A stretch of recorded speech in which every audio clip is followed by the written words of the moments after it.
In the soft, honey-colored light of a Houston afternoon, a little girl sat on the wooden steps of a modest family home on Parkwood Street. The air was warm and carried the gentle sweetness of magnolia blossoms drifting from the tree in the front yard. She wore her hair in neat braids, and she hummed a melody that seemed to rise from somewhere deep inside her, a tune that had not yet been written, but already felt like home. Cars rolled slowly down the quiet street, their engines a distant murmur, and the whole world seemed to pause in a comfortable, golden stillness. That girl was Beyoncé, and this porch, with its chipped white railing and the old swing that creaked in the breeze, was the very first stage she ever knew. Inside the house, the walls were filled with the sounds of a loving, bustling family. Her mother, Tina, a talented seamstress, often sat near the window stitching elaborate costumes for local beauty pageants, the sewing machine humming a steady, rhythmic lullaby. Bolts of colorful fabric lay draped over the sofa, spilling onto the floor like quiet waterfalls, and the afternoon sun traced long, lazy rectangles across the room. Her father, Matthew, worked in corporate sales, but at home he played jazz records that filled the house with the mellow, laid-back spirit of the Gulf Coast. In this warm domestic world, music was never loud or demanding. It was simply the air they breathed, a constant, gentle companion. The Knowles family lived in the Third Ward, a historically African-American neighborhood with deep roots and a quiet dignity. Rows of single-story houses sat beneath towering oak trees, their branches draped in Spanish moss that swayed like forgotten curtains. Sidewalks were cracked but swept clean, and on many evenings neighbors sat on their porches exchanging soft hellos. There was a sense of everyday rhythm here, children playing double dutch until the streetlights blinked on, the distant note of a trumpet from a nearby church, the smell of evening meals floating from open kitchen windows. It was a landscape that asked nothing of you except to belong, and it shaped a girl who would one day carry that sense of community wherever she went. Not far from the house stood St. John's United Methodist Church, a modest red brick building with a white steeple that pointed quietly toward the Texas sky. Every Sunday, the Knowles family walked through its heavy wooden doors into a sanctuary filled with amber light and the scent of old hymnals. The stained glass windows cast ribbons of emerald and sapphire across the polished pews, and the choir loft seemed to glow with a gentle, unseen warmth. It was here, among the patient harmonies of the congregation, that Beyoncé first lifted her voice in public. She was only a child, but something in the way she sang clear and earnest, like a small bell ringing, made the elderly ladies in the front row turn their heads and smile. The church choir became her earliest classroom. She learned to listen, to blend her voice with others, to feel the subtle pulse that holds a melody together. There were no spotlights, only the steady flicker of candle-sized bulbs on the altar and the patient gaze of the choir director. The songs were old spirituals and hymns that spoke of hope and endurance, and they were sung not for applause but for comfort. In that humble, sacred space, music was an offering, a quiet gift passed between the people and the high, timbered ceiling. Beyoncé absorbed this lesson without ever being told. It settled into her bones like the warmth of the Texas sun. After church, the family would sometimes drive to the lush, green expanse of Hermon Park, where the landscape opened up like a peaceful painting. The Japanese garden there was a world of its own, still ponds reflecting the sky, arched wooden bridges, and carefully raked gravel that whispered under small footsteps. Beyoncé would wander along the paths, trailing her fingers over the smooth stones, watching koi fish glide beneath the water's surface. The park was a place of quiet discovery, far from the demands of school or chores, and it offered a different kind of melody. The rustle of bamboo leaves, the distant laughter of families picnicking, the soft splash of a fountain. These sounds, too, became part of her inner library. Back on Parkwood Street, as evening settled over the neighborhood, the porch became a front-row seat to the slow descent of dusk. The sky turned shades of lavender and peach, and the streetlights blinked on one by one, casting gentle pools of light on the pavement.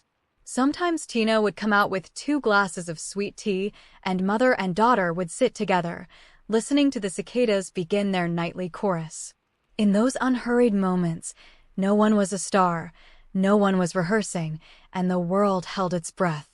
The girl who would one day command the world's biggest stages was simply a child watching lightning bugs dance in the twilight, her heart full of quiet melody. Long before the stadium lights and the deafening applause, there was a small dance studio on a quiet side street in Houston where a young Beyoncé spent countless afternoons. The room had pale wooden floors worn smooth by years of practice, bar mirrors that reflected soft, diffused light, and a faint smell of rosin and ballet slippers. The windows were high and narrow, letting in slanted beams of sun that caught the dust motes swirling lazily in the air. Here, at the age of 7, she stood at the bar in pink tights, her small hand resting delicately on the polished wood, learning that movement itself could be a language. No one rushed, no one shouted. The only sound was the piano and the patient voice of the instructor counting out the beat. Dance taught her discipline, but it also gave her a way to understand music physically. Every note had a corresponding gesture, every rhythm a breath. After class, she would often linger in the empty studio, the mirrors reflecting a lone figure moving softly across the floor. The late afternoon sun painted the room in shades of amber and rose, and her footsteps made barely a whisper. In that solitude, she discovered that performance didn't have to be loud. It could be a private conversation between the body and the melody. This quiet understanding would later become the foundation of her legendary stage presence, a presence that could fill a stadium with nothing more than a slow walk and a steady gaze. At St. Mary's Montessori School, where she began her education, the classrooms were filled with gentle, self-directed activity. Sunlight streamed through large windows onto wooden shelves lined with colorful materials. There was a calm hum of children moving purposefully from one lesson to another, and teachers spoke in low, encouraging tones. For a naturally focused child like Beyoncé, the Montessori method was a perfect fit. She could spend long stretches of time concentrating on a single task, whether it was tracing sandpaper letters or practicing a new song under her breath, without interruption. The environment taught her that creativity needed space, silence, and patience, lessons that would echo years later when she sat in recording studios, meticulously shaping an album. Her first formal performances took place not in grand theaters, but in school talent shows and community gatherings. One evening, when she was just 7 years old, she stood on the small stage of the Sammy Davis Jr. Awards ceremony, a local competition that filled a modest auditorium with folding chairs and hopeful families. The spotlight was a simple, warm circle of light, and the audience was made up of neighbors and classmates. She sang John Lennon's Imagine in a clear, steady voice that belied her age. The room fell into a deep hush, the kind that feels almost sacred, and when the last note faded, the applause that followed was not explosive but earnest, like a collective exhale. She won the competition, but what she remembered most was that beautiful silence before the clapping. After that night, singing became something she carried with her everywhere. The Knowles household grew even more musical. Tina would often harmonize with her daughter while folding laundry, their voices blending in the sunlit hallway of the Parkwood home. Matthew, recognizing a rare spark, began video recording her impromptu living room performances. These were not rehearsals, but joyful, unguarded moments. Beyoncé standing on the coffee table using a hairbrush as a microphone, the afternoon light slanting through the blinds, her younger sister Solange dancing beside her. The footage, shot on a bulky home camcorder, captured a childhood where music was as natural as breathing, a family ritual rather than a pursuit of fame. The family's church continued to be a nurturing stage. At St. John's, she graduated from the children's choir to solo verses during morning service. She would stand at the front, her hands clasped in front of her, the congregation bathed in the jewel-toned light of the stained glass. Her voice, still pure and unaffected, carried through the wooden rafters, and the organist played with a gentle restraint that allowed every word to be heard. The elderly members of the congregation would nod gently, their heads bowed not in somber prayer but in quiet appreciation. After the service, they would press butterscotch candies into her palm and tell her she had a gift. In that sanctuary, The applause was never frantic. It was a soft murmur of amen and the rustle of Sunday dresses. When the church emptied and the last parishioners drifted home, the sanctuary fell into a deep, velvety stillness. The candles on the altar were extinguished one by one, leaving only the faint scent of wax and the residual warmth of the afternoon sun that had heated the wooden pews. Sometimes the choir director would let Beyoncé stay a little longer, sitting quietly in the front row, her feet not yet touching the floor. She would look up at the simple white cross and the arched beams overhead, and she would hum softly to herself, the same unnamed melody she had carried since the porch days. It was in these moments, alone yet utterly at peace, that she began to feel music as a sanctuary, a place where the soul could rest. As the 1990s unfolded, a new sound began to grow in a small rehearsal space in Houston, tucked away behind a strip mall. It was a plain, windowless room with beige walls and a worn gray carpet, lit only by a few fluorescent panels that hummed softly overhead. There, a group of young girls gathered several times a week, their voices weaving together in tentative harmonies that gradually gained confidence. Among them was Beyoncé, now a preteen with a quiet intensity, and alongside her were Kelly Rowland, Latavia Roberson, and Latoya Luckett. The group was first called Girls' Time, a name that spoke of youth and possibility. Their rehearsals were not glamorous. They were long, repetitive, and often exhausting, but within that unremarkable room, something extraordinary was taking shape. The girls' voices were like separate threads that, with practice, learned to intertwine into a single, luminous fabric. Their vocal coach, a patient man with a graying beard, would sit at an electric piano, playing simple chord progressions while the girls sang oohs and ahs that filled the small space. The air grew warm and close, smelling faintly of carpet cleaner and the fruit snacks the girls brought as after-school treats. Outside, the Houston heat shimmered off the asphalt parking lot, but inside, time seemed to slow down. The only light came from the glow of the keyboard and the rows of neat, handwritten lyrics taped to the wall. In that humble cocoon, they learned to listen to one another, to breathe together, to become one instrument. Matthew Knowles, who had left his corporate job to manage the group full-time, brought a sense of purpose and structure.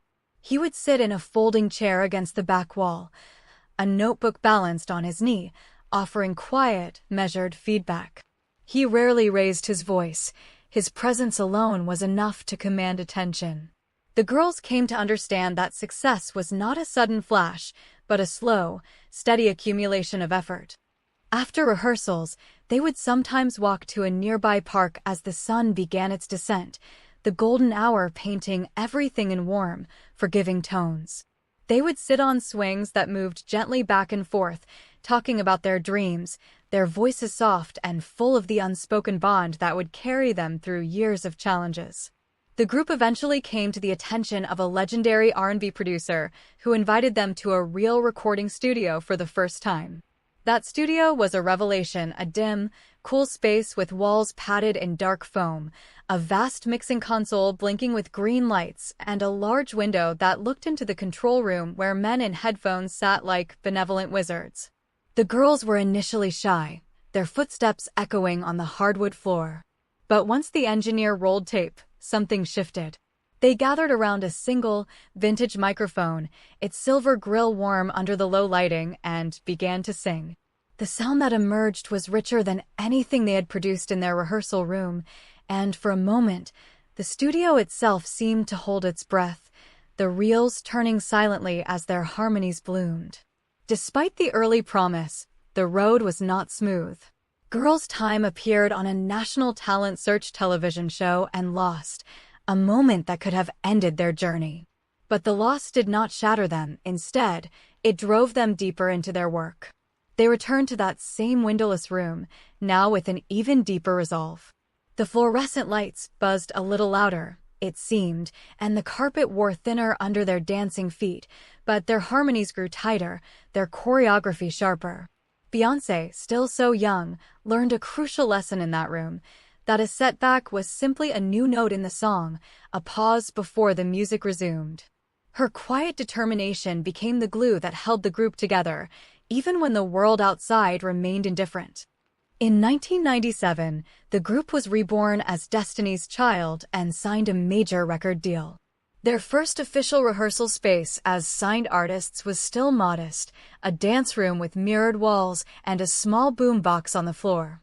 Sunlight streamed through dusty windows, and the sound of their sneakered feet scuffing the wooden planks created an earthy rhythm. They practiced the same 8 count over and over until their bodies moved from memory alone. The mirrors reflected not just their synchronized motions, but a sisterhood that had been forged in all those afternoons of shared snacks, whispered encouragement, and silent, understanding glances. Even as the machinery of the music industry began to spin around them, they preserved the simple, almost sacred ritual of moving and singing together in a sunlit room, as if the rest of the world did not exist. When the day's rehearsals ended, Beyoncé would often stay behind for a few extra minutes. She would sit on the wooden floor, her back against the mirrored wall, and watch the late afternoon light shift and fade. The room grew quieter, the street noise beyond the glass a distant murmur, and she would pull out a small spiral notebook. In it, she wrote fragments of lyrics, observations, little melodies that came to her in the stillness. Those pages, scrawled in adolescent handwriting, were the seeds of songs that would one day be sung by millions. But for now, they were just private whispers, a girl's thoughts unfolding in the soft, golden remnants of the day.